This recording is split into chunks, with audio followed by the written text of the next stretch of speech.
కేటీఆర్ గారు ఏమైనా అయ్యి వచ్చినా కూడా ఏం కాదు. జుబ్లీస్ వాళ్ళు అయ్యేది కాదు, వాళ్ళ తాతది కాదన్న. ఎవరు అభివృద్ధి ఎవరు మంచి చేస్తారంటేనే పబ్లిక్ ఓటు చూసి ఓటేస్తారు. ఇప్పుడు సింపతి అని చెప్పి పాపం సునీతమ్మ వస్తుంది. గత 10 సంవత్సరాల నుంచి ఉన్నటువంటి టీఆర్ఎస్ పార్టీ కానీ మాగంటి గోపీనాథ్ ఎటువంటి అభివృద్ధి ఏం చేయలేడు. అభివృద్ధి చేసిండు, నేను కాదంటలే. ఏం అభివృద్ధి చేసిండు అంటే కార్యకర్తల మీద కేసులు పెట్టడము, ఆయన అపోజిషన్ పార్టీ లేకుండా చేయడం, వాళ్ళ మీద కేసులు పెట్టడము, గుళ్ళు కొట్టడం అభివృద్ధి, మస్జిద్లు కొట్టడం అభివృద్ధి, చర్చిలను గులగొట్టడం అభివృద్ధి. ఇంకోటి ఏంటంటే ఈ బస్తీ బస్సులు చిన్న ఉన్న ప్లేస్లలో చిన్న ఏదో కమిటీలా కట్టుకుందాం, ఏదో చిన్న పార్టీలు అయితే ఒక బయట 15,000 20,000 ఇచ్చే బదులు మనం ఏదో చిన్న ఫంక్షన్ చేసుకుందామని చేసుకుని ఆ అది గులగొట్టి అదే అభివృద్ధి. వాళ్ళ కార్యకర్తలకు పట్టలు నాళ్ళ మీద తీసుకొని ఒక నాళ్ళలు కబ్జా చేయడం అది అభివృద్ధి చేసిండు ఆయన. కానీ పబ్లిక్ విషయంలో ఎటువంటి అభివృద్ధి చేయలేడన్న. మరి కాంగ్రెస్ పార్టీ ఇప్పుడు దాదాపు 2 సంవత్సరాలు అవుతుంది. మరి కాంగ్రెస్ పార్టీ ఏం చేసింది, ఏం చేస్తుంది 2 సంవత్సరాలు చూస్తున్నారు కదా పబ్లిక్. గత ఒక 6 నెలల నుంచే 150 కోట్ల వరకు అభివృద్ధి జరిగింది. ఇంకా అధికారంలో ఉన్నది.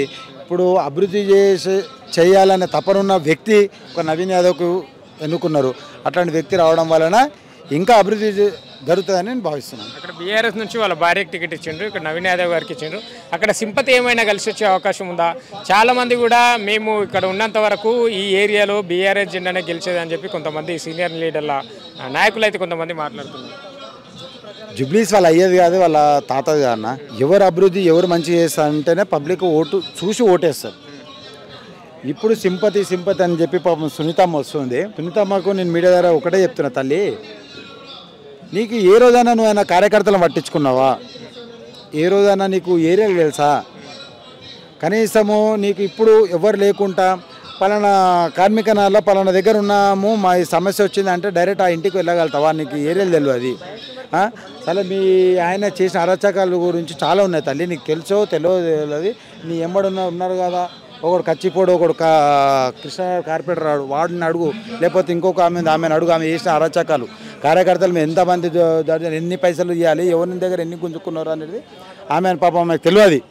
ఏం సింపతి ఏం చేసినా మీ ఆయన సింపతి చేయాలి చెప్పండి. కాంగ్రెస్ పార్టీ అభ్యర్థి పైన కూడా కొన్ని విమర్శలు వస్తున్నాయి కదా, ఆరోపణలు వస్తున్నాయి, విమర్శలు వస్తున్నాయి అన్న. ఏం చేశాను విమర్శలు వస్తున్నాయి చెప్పండి.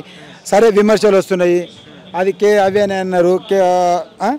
మళ్ళీ అప్పుడు అధికారంలో ఈయన గోపీనాథే ఉండే కదా, కేసులు ఎందుకు పెట్టలేకపోయినా? అధికారం మీదే ఉండే కదా, అప్పుడు గుర్తు రాలేదా కేసులు? ఇప్పుడు ఈ రోజులలో 2025 గాంధీ తాత నుంచి పెట్టినా కూడా భూతార్థం పెట్టి చూపెడతారు వీళ్ళు. ఈ ఎలక్షన్ అది చూపెట్టాలి. ఇన్ని రోజులు లేని ఇప్పుడు ఎట్లా గుర్తుకొచ్చినాయి? ఏం చేసినాను చెప్పండి. ఇది వేసిండు అని చెప్పానని చెప్తాం. ఓటర్ ఐడి కార్డులు అన్నాడు. ఓటర్ ఐడి కార్డులో ఏముంది? ఓటర్ ఐడి కార్డు అది మన మోనోగ్రామ్ తోటి జిరాక్స్ తీసి ఇచ్చినందుకు మీ సేవలలో ఎవరు పోయినా నువ్వైనా నేను పోయినా ఒక కాపీ ఇవ్వమంటే ఇస్తారు 50 రూపాయలకు. ఓటీపీ చెప్తే ఓటీపీ ఇస్తాడు. ఓటీపీ లేని ఎవరు ఇయ్యాడు. ఇక్కడ ఈ నియోజకవర్గంలో ఓటు చోరీ జరుగుతుంది. ఒకే ఇంట్లో దాదాపు 40-50 ఓట్లు ఉన్నాయని చెప్పి కూడా కేటీఆర్ గారు మాట్లాడుతూ మరి ఏం చెప్తున్నారు అన్న? ఇది ఊరు కాదన్న. ఊర్లో ఒక 4-5 మంది ఉండడానికి 50 గజాలలో 5 ఫ్లోర్లు 6 ఫ్లోర్లు వేసుకొని కిరాయిలకు ఉంటారన్న. ఒక 30-40 మంది ఉన్నారు. ఇప్పుడు దాంట్లో ఉన్నది 50 గజాలు. 50 గజాలు 30 మంది ఎట్లా పడతారని అంటే వచ్చి చూడండి, చిన్న గల్లీలలో 6 ఫ్లోర్లు వేసుకొని ఉన్నారు.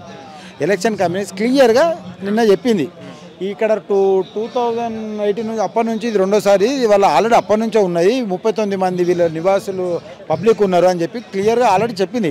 ఇంకేం కావాలంటే ఓటు చోరు మీరు మీ గోపీనాథ్ చేసినవి ఉన్నాయి, అన్నీ బయట పడతాయి. ఏమేమి చేసారు ఏంది? మీలా ఫోన్ ట్యాపింగ్ చేసి భార్య భర్తల మాటలు ఏంది అయితే ఏలే కదా. అక్కడ ఉన్నది క్లియర్. ఎలక్షన్ కమిషన్ చెప్పింది 39 మందికి ఆల్రెడీ ఓటర్లు ఇప్పుడు కాదు, కొత్త చేసింది ఏది లేదు, ఈ సంవత్సరంలో చేసింది ఎప్పుడో ఉన్నదని చెప్పి క్లియర్ సర్టిఫికేట్ కూడా ఇచ్చారు కదా. దానికి సిగ్గు శరమే మండలి కేటీఆర్ అనుకోనికి.